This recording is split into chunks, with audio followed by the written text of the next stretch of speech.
Lit Fest, because for the last 10 years I've been saying that and it trips easily off the tongue.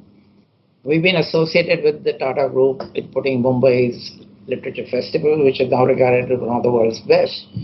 But today we are starting a new series, Business Sutras, where we take the distilled knowledge, the wisdom, the insights of business leaders and put them out here in conversation discussions for the audience, which I hope will be, in Donald Trump's favorite word, huge. So here we are, and who better to launch it with than Sunil Kant Munjal, the founder, promoter of the Hero Group, who has just written a book called The Making of Hero, which I had the pleasure of reading, and it's something I recommend to all of you. Just a few words about Tata.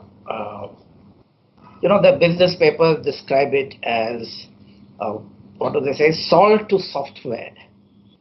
But they forget two key words, which is philanthropy and culture, because these are things which need support in our country tremendously. And our guest today is involved in both these things. He's a philanthropist in a very quiet and under the radar way. And he started the Serendipity Art Festival, which has grown into a very, very massive and very well appreciated thing. At the end of our conversation, we will have a question and answer with the audience. And the best questions, the most interesting questions, will get a Starbucks, a coupon.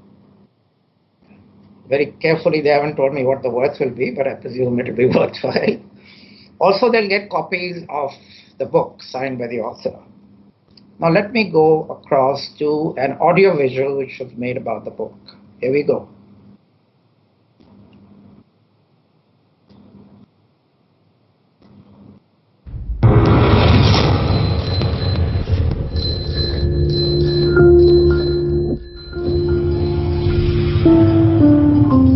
From the bylanes of Kamalia, and the rugged landscapes of Quetta, they escaped to India with little more than the shirts on their backs.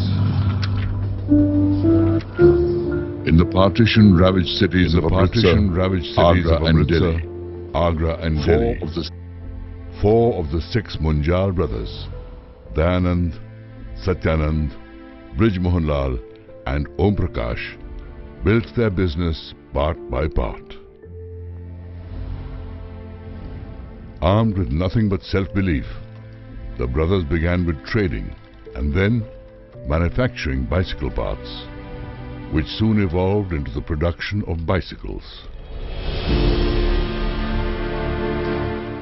For post-independence India, the Hero bicycle gave wings to the aspirations of the common man.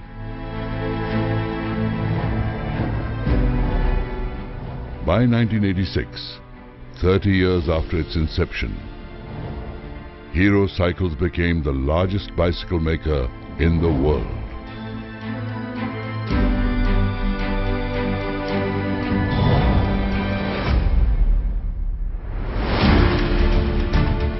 In the next 15 years, the motorcycle venture, Hero Honda, repeated the feat, and both pole positions are held firmly even today. Hero's story is about humble beginnings, the refugee entrepreneurial spirit, hard work and zeal.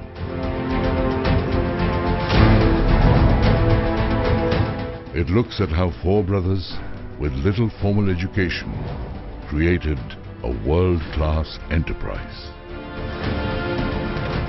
This is the incredible tale of a principle-driven organization that created exceptional value for a society that desperately needed transportation. How did four brothers with distinct personalities work like a cohesive unit and build a manufacturing behemoth? How did they synchronize their strengths? how did they resolve their differences, if any? The story goes deep inside the family spirit, the parivar, that brought together employees, customers, channel partners, suppliers and local communities to create success, welfare and well-being for millions.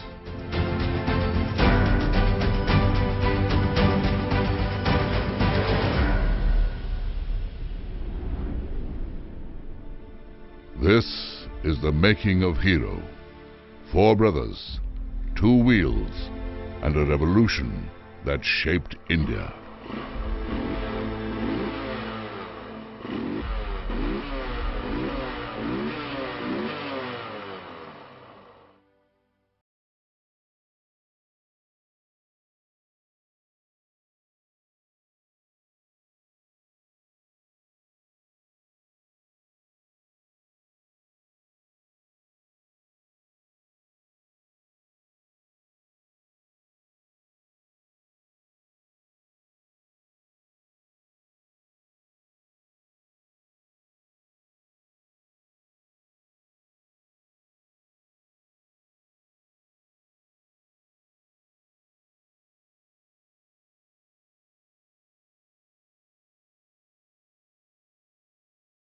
Physical but not social distancing. So about this book actually has been in the making for many decades, because the requests to have a book written on the family and or the business used to keep coming to my dad, my uncles, to some of us over many, many years. And my father's normal response was, no, it's not nice to talk about yourselves, so we shall not be writing any books about ourselves. It was a request which just came an unbelievable number of times from authors, from economists, from business leaders and business historians, and many, many people of that ilk. And finally, he agreed when he was already over 90. And he agreed only because he was told repeatedly, it's not for you. This is something that others can learn from. Especially young people need to see the experiences and the stories and real life experiences for people like you who have lived this almost adventurous life. When he agreed, we put the team to write the book, which was then busy. And they said, give us a bit of time. We're doing another project and we will come back in a while. Unfortunately, by the time they finished their other project and came back, it was too late. We actually lost him. But the request for the book still continued to come. And then I thought, if he had agreed, we should write a book. And the reality is, if a book is to be written, nobody will know as much as what was going on as one of us from the inside. So I took on that role myself. And I have to say, it was a wonderful experience. It was like an adventure for myself. Many things I knew, and some I researched, because the story starts much before I was born. It starts in the 1930s and carries on all the way into this century, post the millennia, when the 3 of the 4 brothers were actively engaged in the business. So it is a story about a family, a company, a country, and these are the kind of concentric circles that have been woven in multiple strands of the book itself. Right, wonderful. Mr. Munjal, I was, when I was reading the book, Sunil is easier. I thought while you were speaking that while it was an adventure for you, it must also have been a voyage of discovery. Absolutely. Right? A discovery into the past, into your family, into the circumstances, yeah. And also the social and political context of our country. Am I right? Yes. Oh, absolutely. So, because many of the stories which I had heard at the dining table from the elders in the family, from elder cousins as well, and so one knew some complete stories and some smattering of some. So when the book started, the first thing I said I should do is verify the facts as they happened, not just what I've heard as stories. So it was actually a very emotional experience. I have to say that.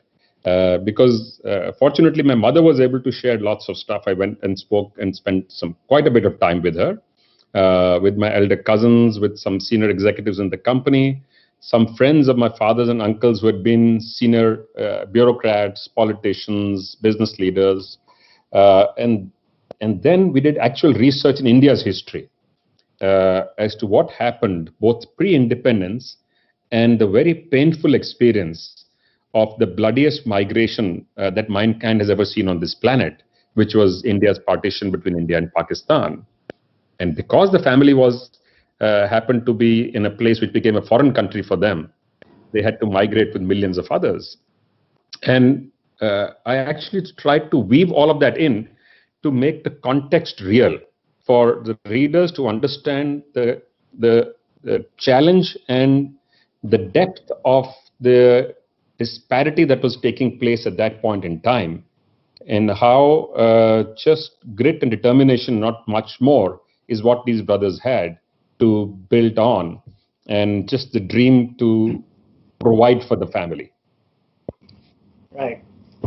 It's quite incredible now looking at where the Hero Group is, the world's biggest cycle manufacturer, the biggest manufacturer in the world of two-wheelers. It's an amazing, amazing story, especially when you go back and see where you started, where your father and his brothers were actually repairing punctures of bicycle tires, when it was an achievement to get a monthly salary. Most of them are on daily wages. And that is a kind of thing which is unimaginable today, that, from that kind of start, where you have reached. When you were talking to all your family members and other people, did your attitudes change to them? Attitudes to them change? You were always respectful, but maybe you had even more respect for what they did. Absolutely. Actually, when you and since you have read the book, you would know this. When you look at some of the experiences that they went through, some of the tragedies and the challenges that they faced, they were in Quetta when the earthquake took place. One of my uncles actually got buried under the rubble of a wall, and he, permanently damaged his back. So while he was walking, but he was always walk with the stoop, and he had many, many limitations. They started a business, went bankrupt. They started another factory in Bahadurgarh, which got flooded. So they went through challenges of the kind which are even hard to imagine.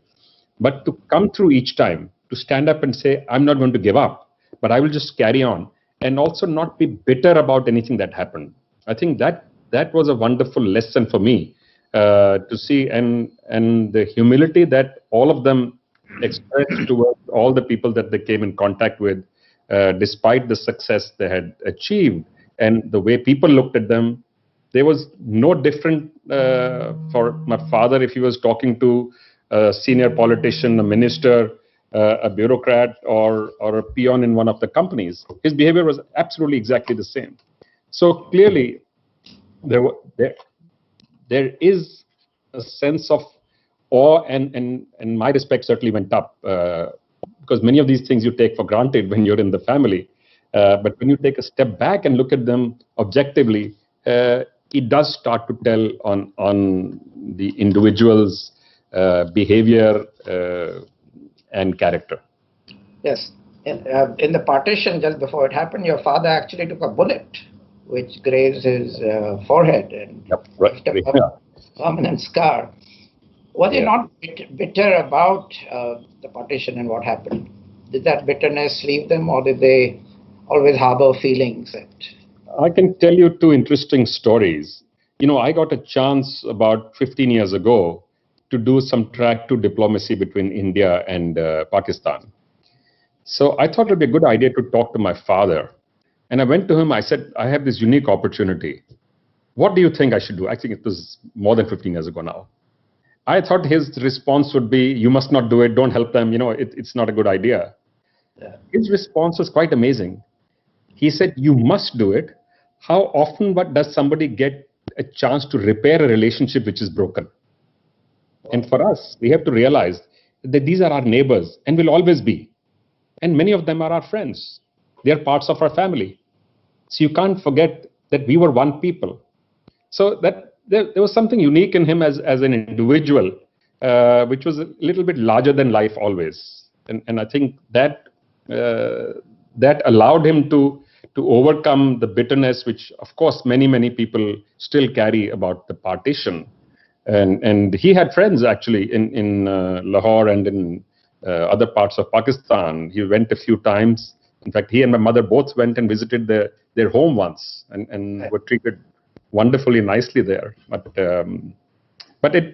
it's quite an experience when you think about some of these things as to how a place you left in extremely adverse circumstances is something you can look kindly towards still. And talking of the four brothers, it's quite amazing that they stayed together, they worked together. I love that story about the wash basins. Can you recount that, please? Yeah, so the home that we had was the one, by the way, which was given to us by the government to refugees when they migrated and came to different parts of India. So this was our home in Ludhiana. My uncle and my father had twin homes. It was like there was no wall in between. So we had a common courtyard, common veranda, and each side of the veranda they had a wash basin on which either one would shave every morning, facing away from each other, looking at the mirrors. But that was also a conversation about the day's plan at work while they were shaving.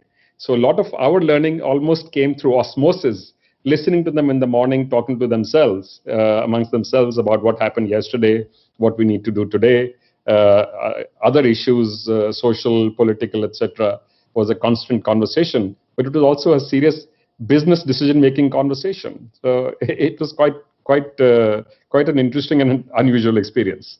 Yes. How old were you when they started off in India, in Punjab? Were you? Do you have memories of that? So at the start, no, because it started when I was born, actually, the same year. 1956 is when Hero Cycles started. I was born in 1957. Yeah. And in my younger days, of course, so one of the favorite outings many of us used to have was to go and visit the factories. And in the family, many of us got a chance when we were old enough to actually train and in the factories on the shop floors. So I have many memories from there, having worked with many of the people who subsequently became very senior executives in the companies. I remember one where I worked under a gentleman called Bhagatji. He was probably the first employee who started with my uncle and my uncles and my father. And he's the most ramrod straight individual I have ever encountered in my life. He used to carry 2 pens in his pocket. And I asked him, why do you have 2 pens? He's saying, one is the pen the company has given me, and one is my own personal pen. If I have a personal thing to write, and he used to have 2 pads as well. If I have something personal to write, I will use my pen, which I bought myself on my own pad. If it's official work, I will use the company's pad. There were some absolutely wonderful experiences from those days. And there are, of course, as I've said in the start of the book, there are over 1,000 stories which are not in the book because the book had to get limited to some extent. Right. Now, your parents and the brothers didn't have any formal education at all, right? My brothers did. My parents, my father and his brothers did not. Yeah, but you were sent to the proper schools, and so they didn't think that you should learn on the shop floor. They felt you should have proper education. So every generation in our family has actually evolved in that sense to a different level of exposure on formal education. Certainly, my father and his brothers, they never completed university education. And in our generation, many of us went to good quality schools and universities, etc. I had the good fortune to go to Doon School, and our kids went to the best schools and the best universities in the world. So we were tempted each time, as there is more awareness, more resources, more reach, to offer a better choice to the members of the family to expose themselves. In fact, I had a responsibility, it was informal, in the entire family to look at the induction of the next generation, starting from their education, their exposure, and if they wanted to come into and join our family business, we would actually tell them that please go out and work somewhere else. Demonstrate to us that you understand, you have a work ethic, you understand what culture is required, what responsiveness is required. And once you've done that, then you can come back and start at the bottom in our system. But you know, the initial success of the Hero Group, when you have these brothers working to set it up without any formal education, and yet they had the most innovative kind of systems put in place, so that they become kind of subjects of study by management schools today. Now, what do you ascribe that to? It's some kind of wisdom which has come from the gods, or what? How did that happen? I think, when you think about it, on the one hand, it defies your imagination. How these practices, which were put in place 60 or 70 years ago, are today considered the most contemporary management and governance practices in the world. Literally. When corporate governance started getting rated, we were amongst the first companies in India to get rated, and we got the highest rating. But the practices are not changed right from the beginning. The one simple explanation is they based everything on common sense and good intent and high level of integrity. It's another matter that common sense itself is not very common in the world, unfortunately, as you know. We tend to make things more complex than they need to be. They kept things very simple, very open, and always communicated what they felt was the right thing to do. And one of the things that they did, and which many of us have followed, is to tell everybody in the companies. Because as the companies grew, there were obviously more and more professionals in the teams who were making decisions every day. We have been telling professionals now for a long time, of course, that whenever you have to make a decision, put your hand on your heart, and whatever voice you hear, make that as your decision. So don't do only the right thing, the legal thing, you also have to do the ethical thing. That's important. And if the decision goes against you, we will back you up completely. A mistake is absolutely fine to make. Only don't repeat a mistake, and certainly nothing should be done with malintent, because that is not acceptable. Ethical issues and integrity issues are something that we have zero tolerance for.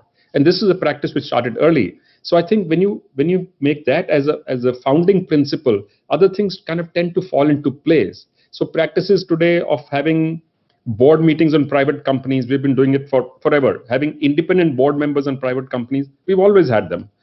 Arm's length pricing, related party transaction. We've had so many companies in the group. We had a buying and selling relationship, but all of them operated in the sense as if they were, in fact, they used to be sometimes the toughest negotiators with each other, because each one wanted the best for his or her enterprise that they were responsible for. And that allowed the companies to do what was best for themselves and do the right thing. And frankly, that's what governance is about. Right. So is that an argument against business schools? So there was a time, I have to tell you, this is an interesting thing that happened with us. There was a time we said we will not actively hire only from business school. We will certainly not hire the toppers from business schools.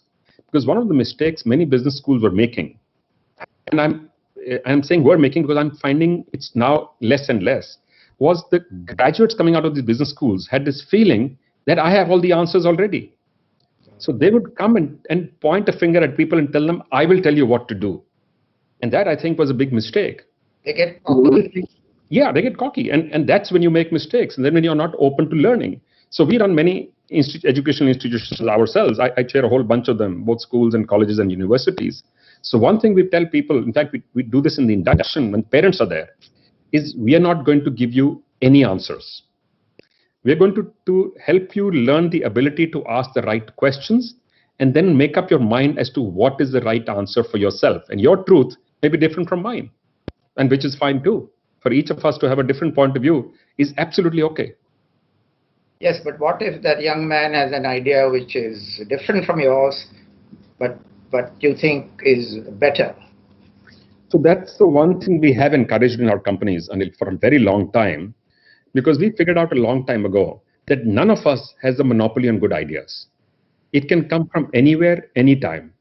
So there are 2 or 3 things we did. One was encourage anybody from our company who goes out, the salespeople, purchase people, etc., to bring back any good idea of anyone who's doing anything better than us. Not only competition, by the way, anyone doing anything better than us. Somebody's stacking goods better than us. Somebody's writing an invoice better than us. We want to know so we can learn from that, not just replicate, but try and do better. Second thing we ask for is any criticism about anything that we are doing so that you can actually improve. Because normally what happens in companies very often is exactly the reverse. When somebody comes back, the sales guy is saying, oh, people are saying such wonderful things about us, and this competition guys, their stuff is really crappy. And you say, okay, that's very nice, but how does it help me to improve? The second thing we did was, we said, encourage people within the companies to experiment and try new things all the time.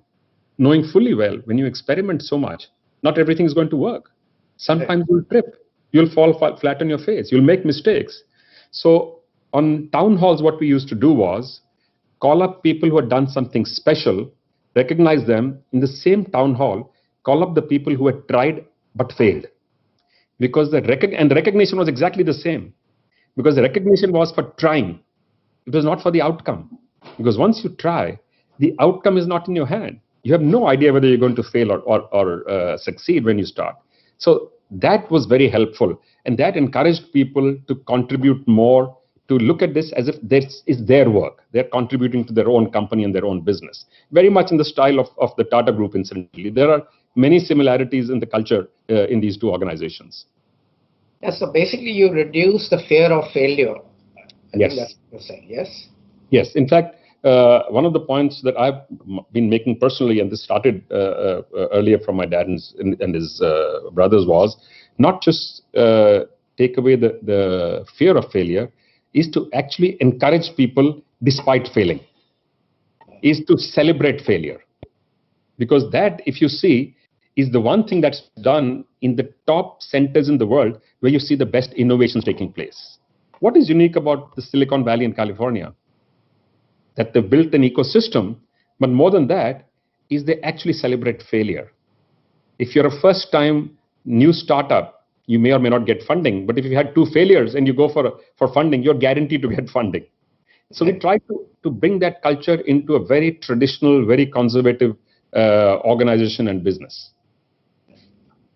Now, one thing that struck me was Brij Mohanlal Munjal, your father, was very, very ahead of his time. And I think the word visionary, which is often very loosely used, but I think it can be rightly used for him.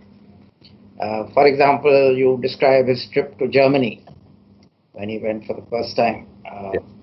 And everyone discouraged him, saying, why you... No one had even traveled by plane at that time. And so why are you spending so much money? You will get nothing. No one will even meet you. No one will talk to you.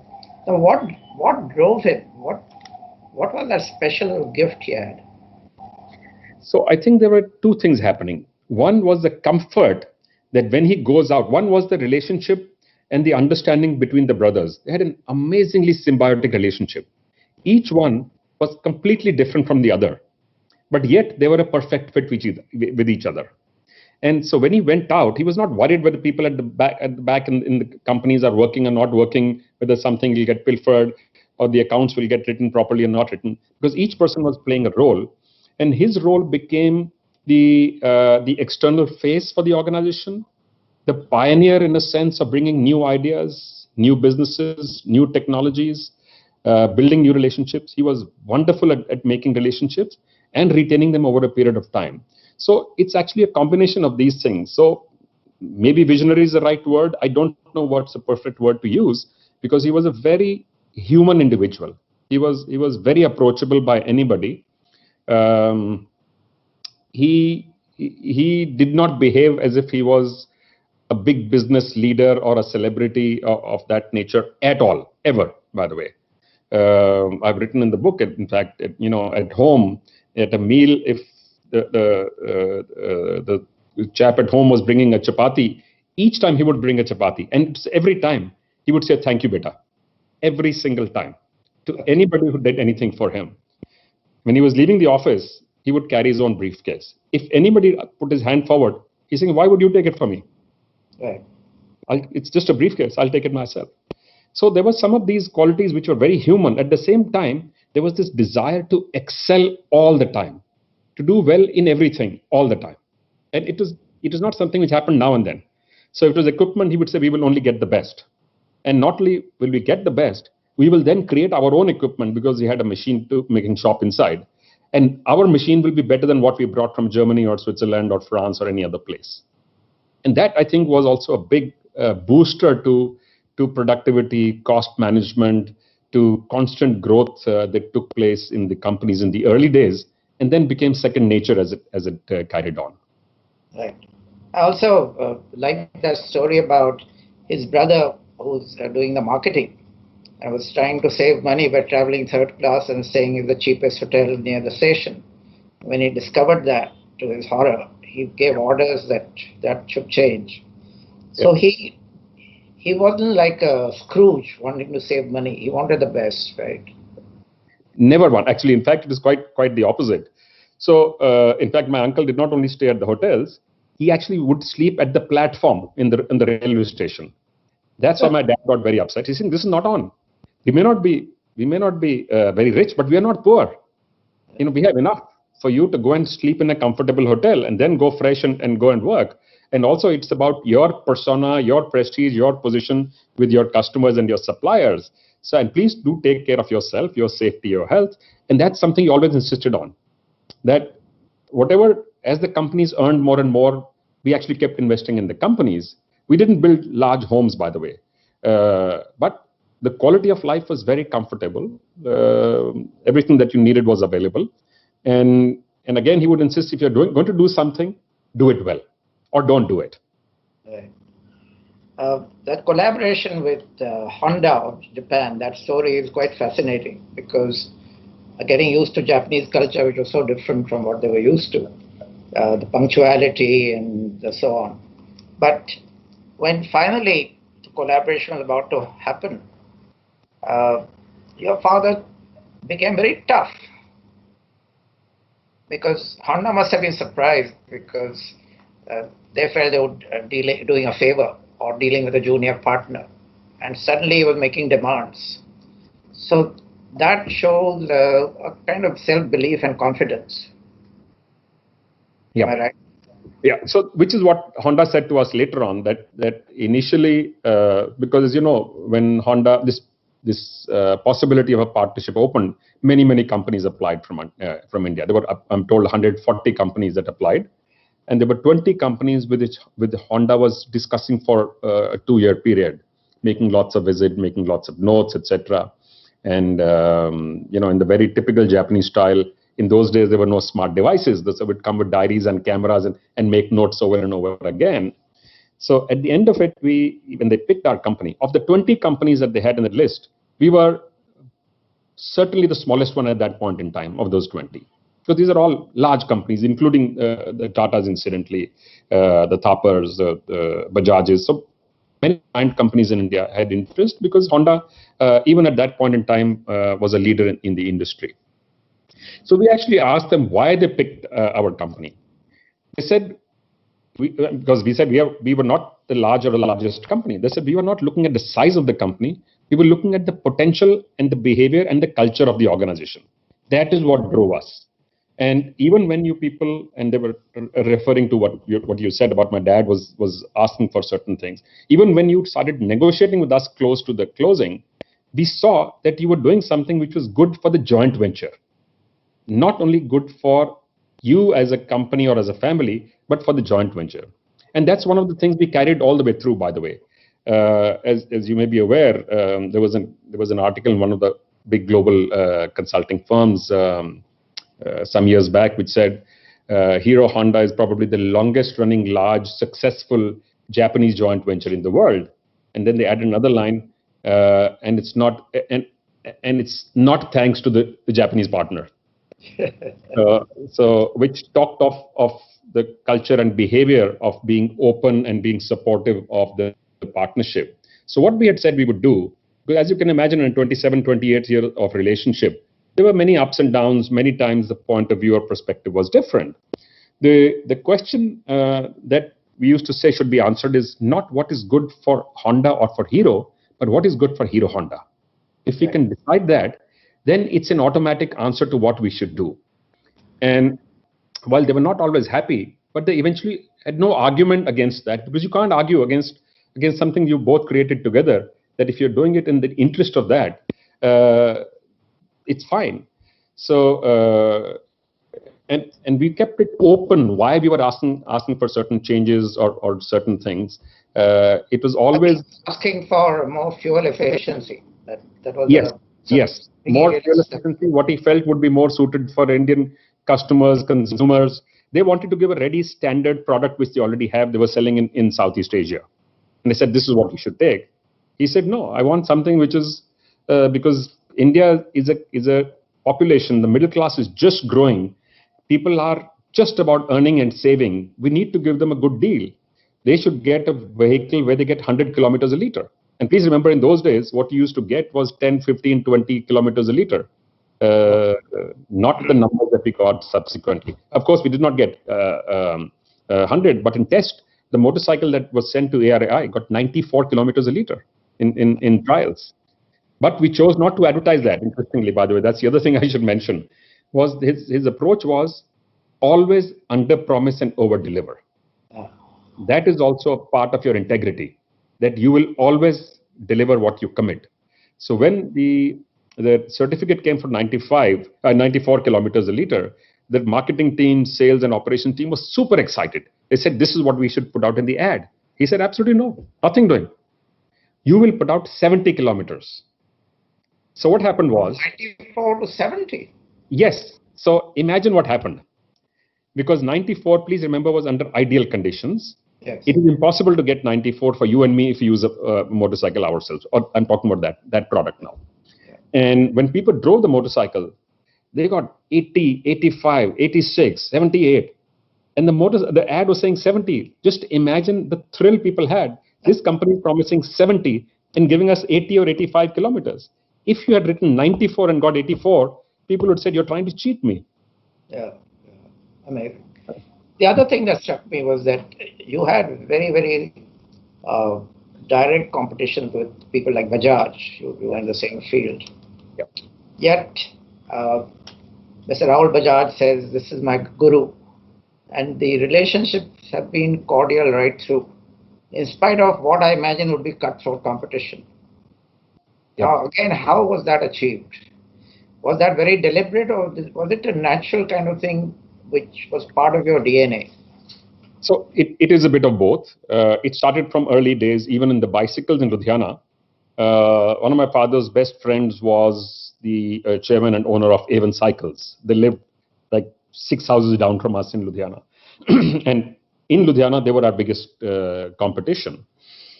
So they had an unwritten understanding that I will not poach your people, we will not harass each other in the market, but we will compete. We will compete fiercely and openly.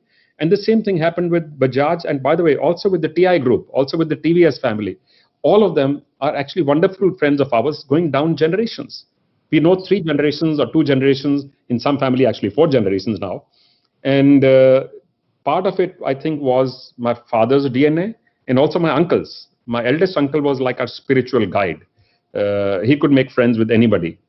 And my youngest uncle, and incidentally, as you probably read in the book, the 4th brother passed away very early, 1968. So it was 3 of them who carried on for many decades together.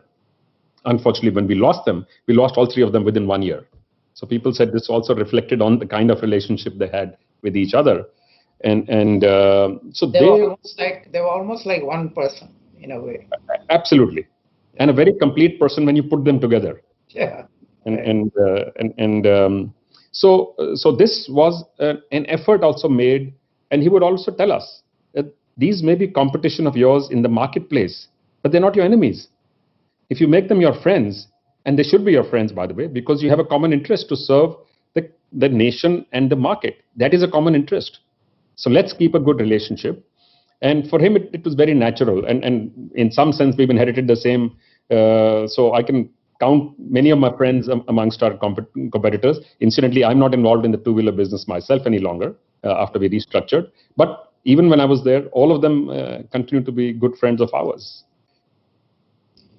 You mentioned that you're no longer part of this two-wheeler thing because I think you were instrumental in changing the whole structure.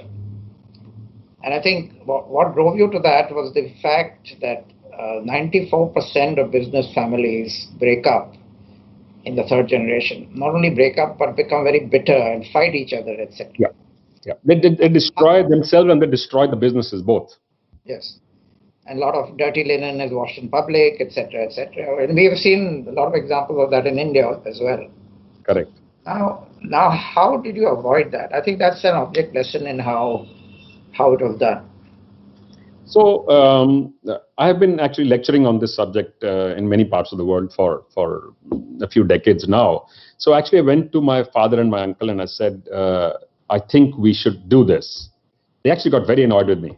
They said, what are you talking about?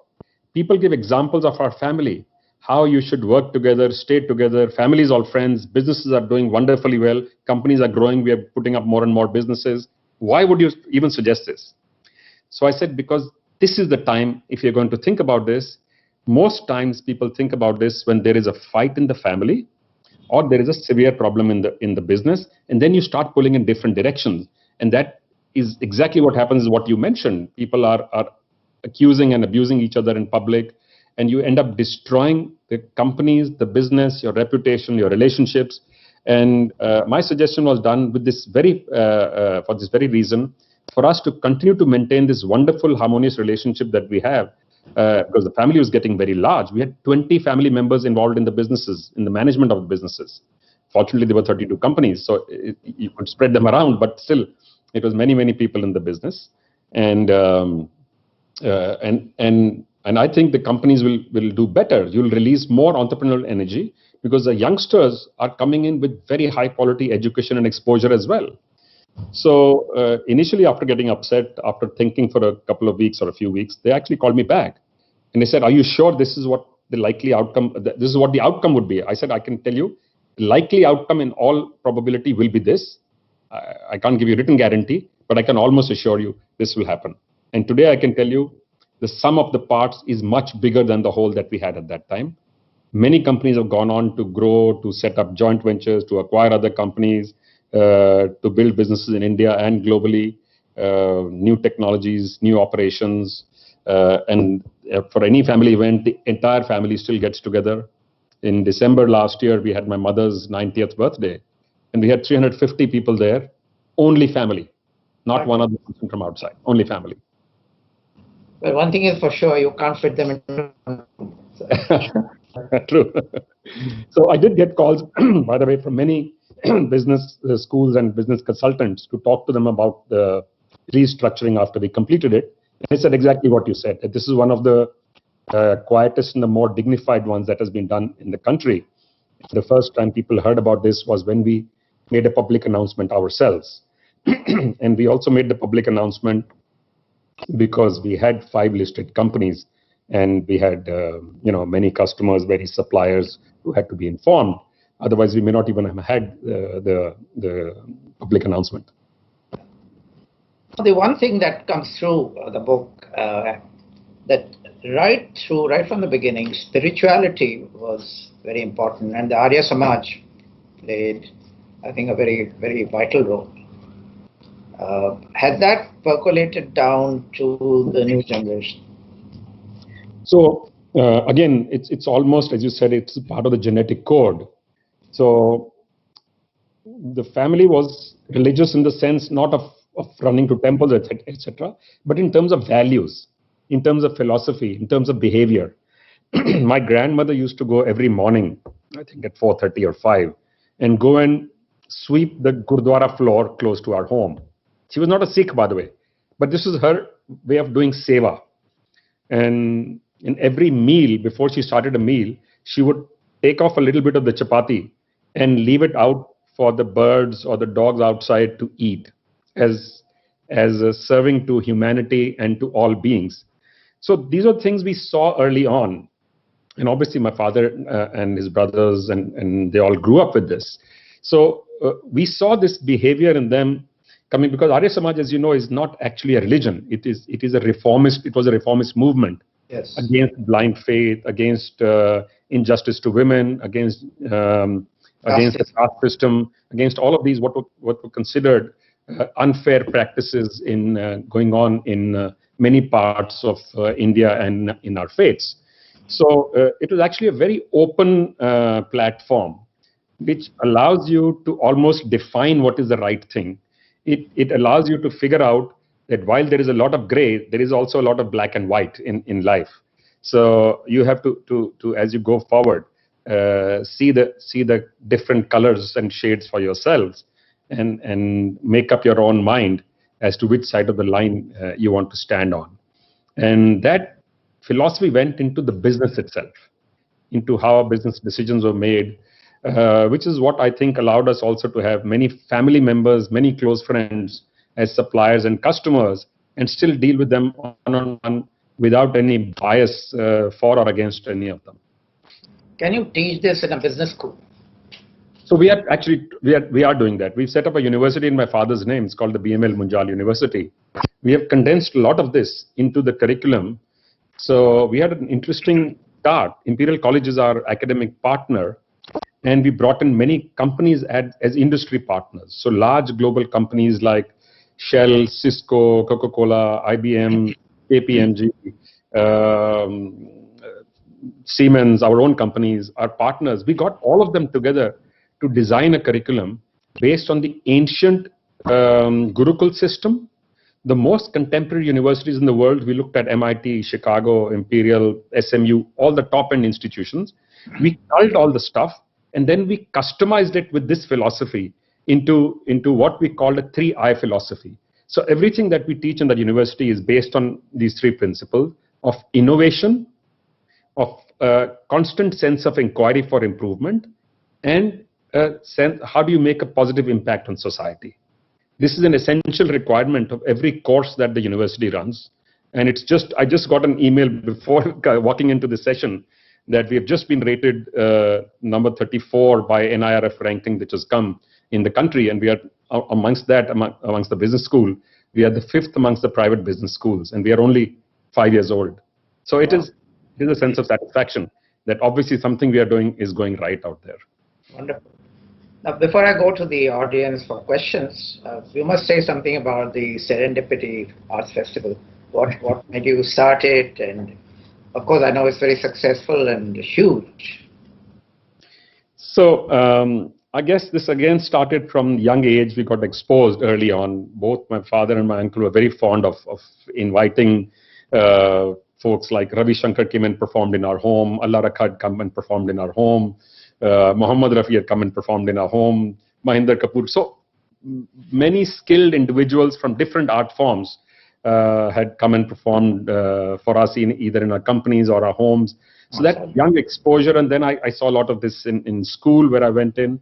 So I got exposed to art. I started collecting art when I was still in class, I think, 9 or class 9 in school. And that was with saved pocket money, which, by the way, is not a lot of pocket money in those days. But as we grew up, I looked around and saw that there's something missing. We used to live in Ludhiana in those days, first when we started. That these cities, industrial cities in India started doing well, but there is a severe lack of civic amenities, infrastructure, and social amenities and infrastructure. That you don't have good libraries, you don't have theater. Except in cities like Delhi and Mumbai, you won't find it. And so we started something called Ludhiana Sanskritik Samagam 25 or 30 years ago in Ludhiana, that is still going as the most active performing arts organization in Ludhiana. which does a show of performing arts every month or 45 days. Again, no ticket sales. This is just an activity to help support and promote the arts. And about 5 or 7 years ago, because then we moved to Delhi, so my friends in Delhi used to keep saying, you do all these wonderful things in Ludhiana, why don't you do it here? So I said, look, you have so many things here. But when I looked around, what we have is all in silos. We have theater separate, music separate, dance separate. Each art form is treated separately, not the way the Indian art forms were. If you go back before the British came, what we have today is a British legacy, by the way, left behind from their sensibility. So if you go back, before they came in, the big patrons of the arts were first the royalty and then the temples. Yes. All art forms were done together. Right. Somebody who'd worked, for example, in the Ajanta Ellora caves would have had to be a dancer and a musician and a sculptor together to be able to do that work. You can't do it otherwise. So we said, let's look at creating a platform which is an open platform which encourages all kinds of traditional art forms to come together and encourages experimentation and encourages exposure to young people and encourages patronage of the arts and builds India's cultural heritage into the place it deserves and needs to be. Because India started doing well on economy, geopolitics, military, everything else we have started to develop into a real player worldwide. But on a strength which has been India's for millennia, we were actually falling behind very badly on culture. That's where it started from. And I guess that is the reason why in a short time of 3 or 4 years, it became one of the largest interdisciplinary arts festivals in the world, with visitors and academics and experts from around the world acknowledging it as unique and a platform that they got involved with and wanted to stay involved with. So this year, for example, since we could not do a physical one, we don't know if we will be able to or not, but we did a virtual one last month, and we had 1 million visitors in 6 days. My goodness. So Wow. the opportunity is there. You just have to do the right thing by it. So we are not doing it for any angle.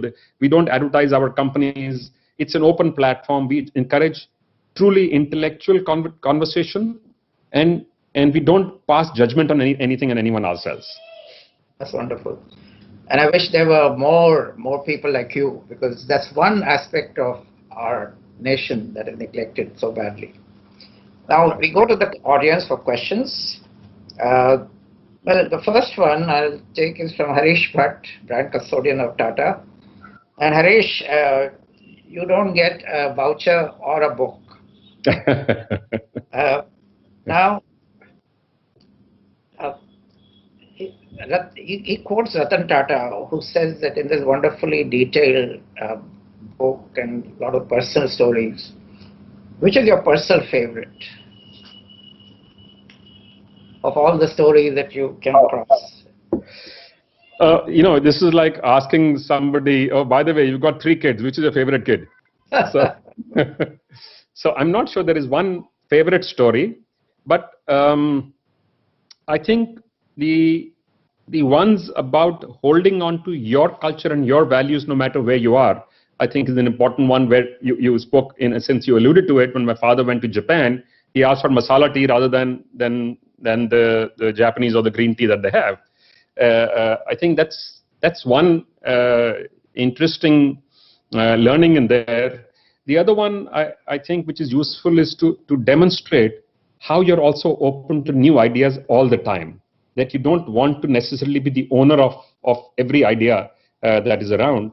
You are open yourself to suggestions from all and sundry. That actually is a thread which plays through the book at many times, and so there is a number of issues I can go on, but I think it's more reflective of human enterprise and what we as individuals can do, rather than actually, it's less a story of a company.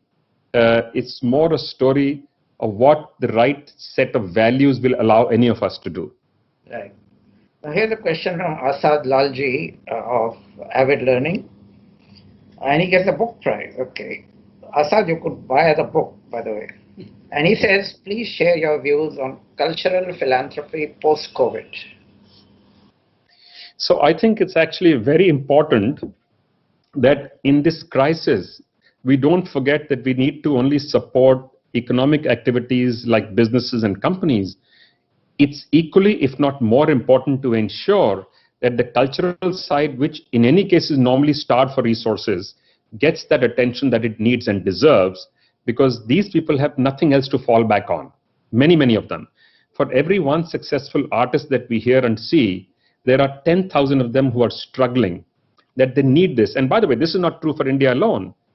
All over the world, research, health sciences, arts, culture, libraries are all, even academics, universities, all of them are set up, promoted, and supported by philanthropy.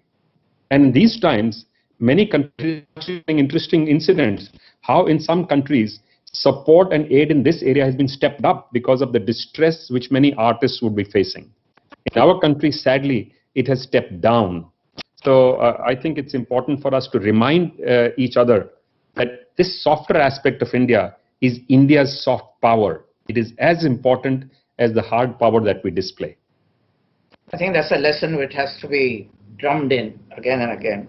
Yes. Here's the best question from Aruna Venkat, who gets a Starbucks voucher.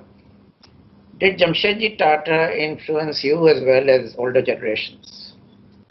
So he was a hero both for my father and my uncle O.P. Munjal. Incidentally, my uncle used to read lots of autobiographies. And he would keep them next to his bed and keep a pencil, keep underlining things, and then make notes. He would pick up ideas from any and every one. And both G.D. Birla and Mr. Tata were big heroes for both my father and my uncle. And by the way, we have a wonderful relationship, as you may be aware, of generations of the leadership of Tata. Chandra is a friend of mine. Ratan was a friend of mine, was a friend of my dad's. And senior Mr. Tata was also a very good friend of my dad. So there have been wonderful interactions that we have had and wonderful lessons that we've learned from them. And we continue to do so. Because this is an enterprise which has demonstrated what true value is. That profit is an outcome of a well-run good business. But you have to have an attention to people, to environment, to communities, which is equally, if not more important, to build a quality business.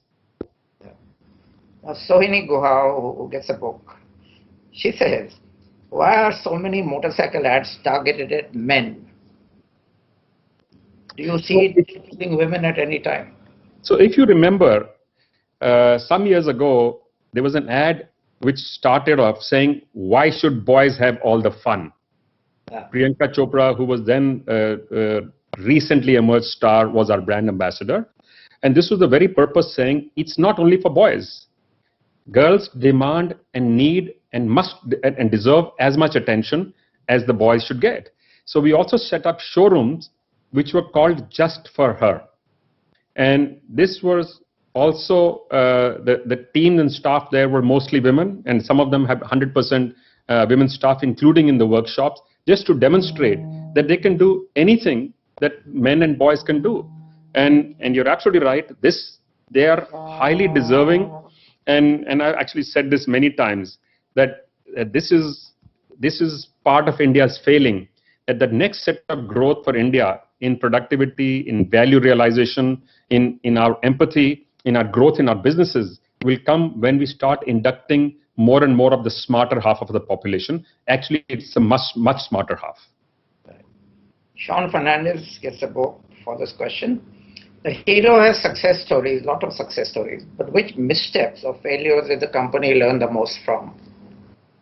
So our biggest learnings have actually not come from our successes. They've always come from our failures. They've always come from mistakes, and we've made plenty of them, by the way. We've continued to make them. As I said, this is something we encourage even in our teams.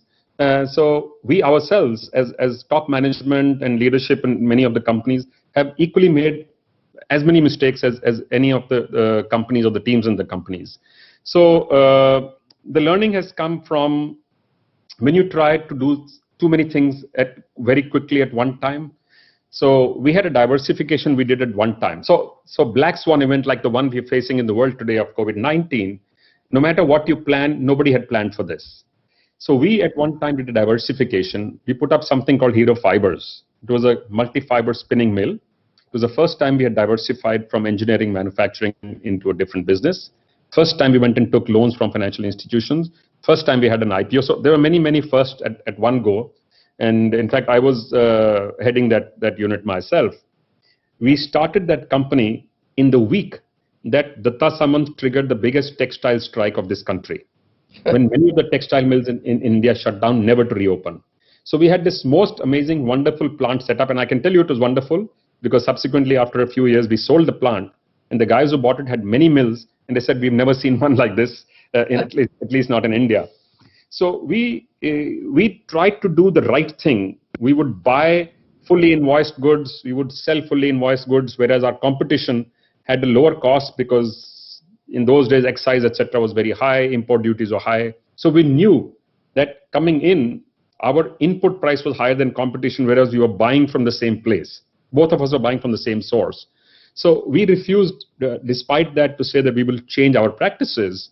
We said we will just continue to produce higher and higher productivity in the plants. So we finally did turn it around, actually. We became one of the first exporters of cotton yarn from India in those days. I'm talking many decades ago now.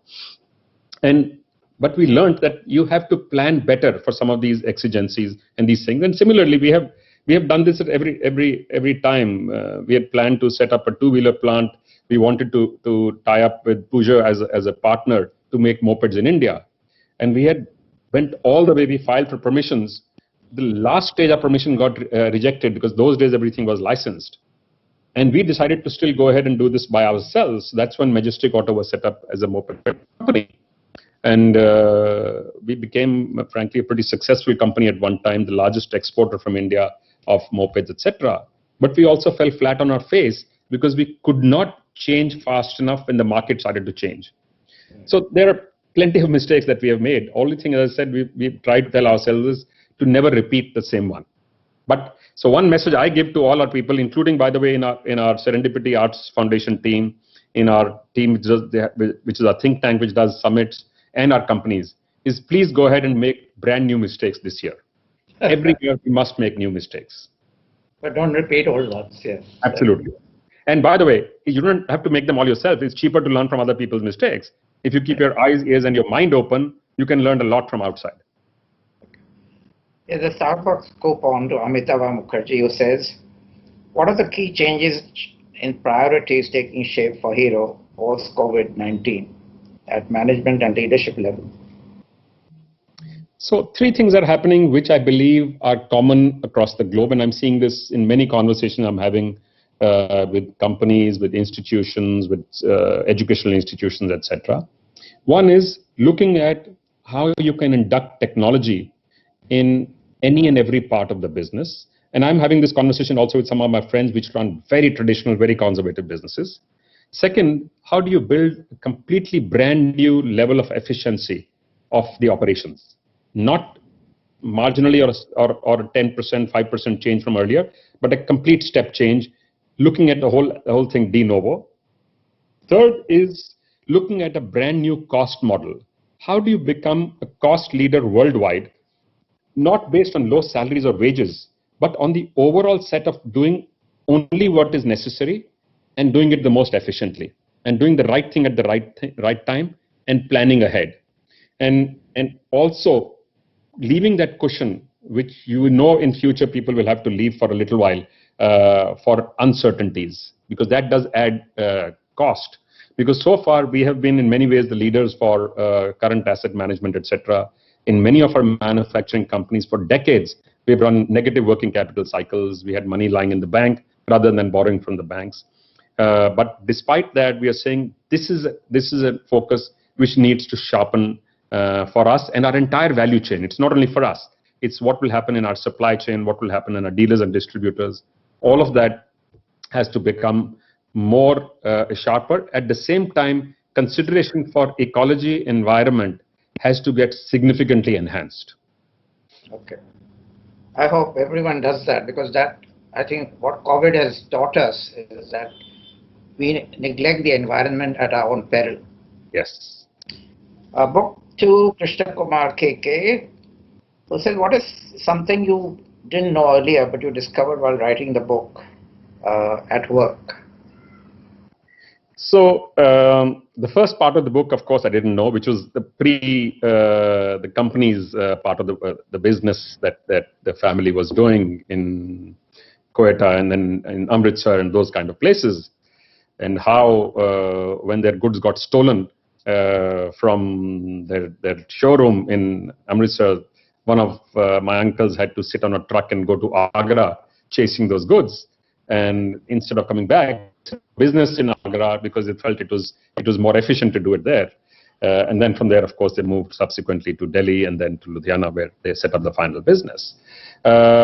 In our companies, I have been very involved. Actually, I was fortunate to work very closely with my father in the corporate office early on. And then in 1991, when unfortunately we lost my eldest brother, who was the founding MD of what was then Hero Honda, my father moved to Delhi to directly be the CMD of the company. So the corporate office from that point itself fell into my lap. So I was involved in all of the companies in some manner or the other, either in helping design their budgets or review operations or new projects and induction of talent. So that area I've been quite involved with. But what surprised me when I went out and did some more research was the amount of goodwill amongst people who had nothing to do with our companies that was there for my father and my uncles in government, in institutions, in companies. It was absolutely amazing amount. And everybody felt that he was my special friend. And many of them related stories to me. Of course, not many of the stories are in the book. We also had done this a little bit earlier at my father's 90th birthday.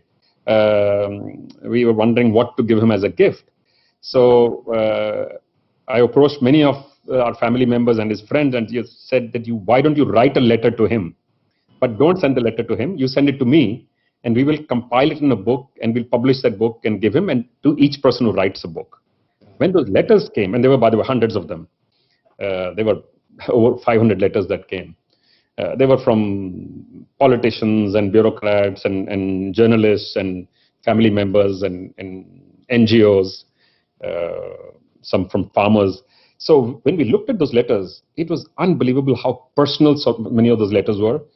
What he had done for many people and never even told us and never acknowledged it even publicly. He never used to say anything when he did something for someone else. And that I thought was a unique thing, that you do things and you just forget them. And you do it because you want to do it, not for any other angle or any other reason. To do it for its own sake. Absolutely. Hurry. Absolutely. Wonderful.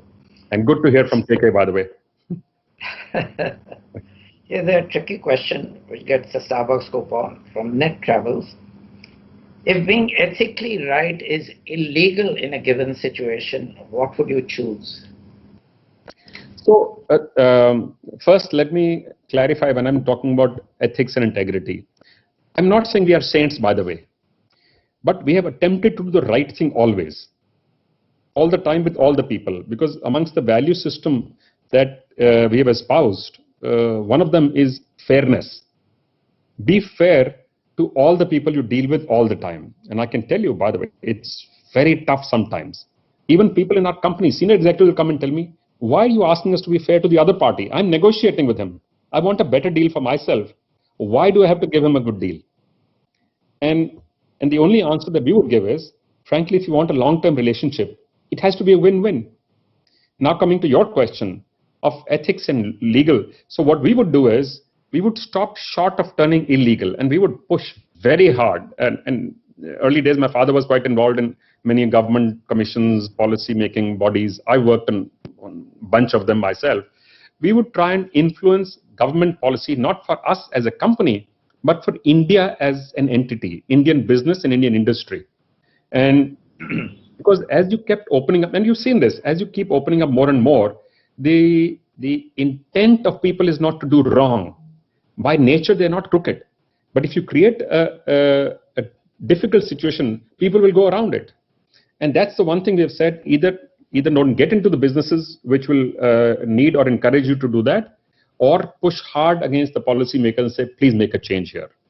And I'm pretty sure there must have been occasions when things have been done which were not always completely straight. But We were never told about that. And I can tell you that there have been on occasions, and I think I've written about one of them in the book as well, that we insisted we do the right thing, but somebody in the company went and paid off. Somebody said, this is too much of a hassle. What our senior management is asking will take us 3 months to clear, but I can get it cleared in 3 days. So, of course, there would have been some occasions, but not with the full consent of senior management. Yeah. We've overshot, but there are still 3 prize winners. A book to go, P.K. Gopalakrishnan. 3 things that have changed for the better and 3 things that have changed for the worse in the last 60, 70 years. So, the one thing that has been consistent is enjoying the journey. Okay? I think that's one of the things which has been very helpful,